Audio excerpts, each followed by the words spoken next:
Inside a busy production floor, long printing tables stretch across the room.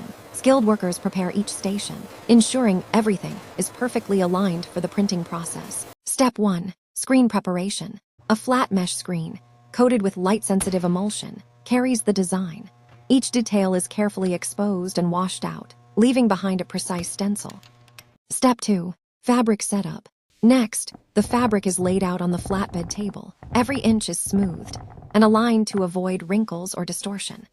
Step 3. Ink application. Thick textile inks are applied directly onto the screen. Each color is prepared separately, depending on the complexity of the design. Step 4. Squeegee process. With steady hands, the operator pulls the squeegee across the screen. This motion pushes the ink through the mesh and onto the fabric below.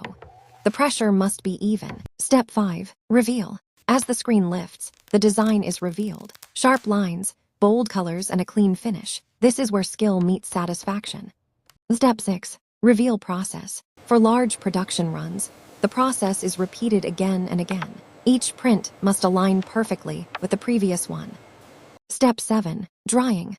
Once printed, the fabric moves to the drying stage. Heat or air is used to cure the ink, ensuring durability and wash resistance. Step 8. Final output. The finished fabric is inspected, rolled, and prepared for the next stage. What started as a blank surface is now transformed into a vibrant textile. Thanks for watching. Don't forget to like and subscribe.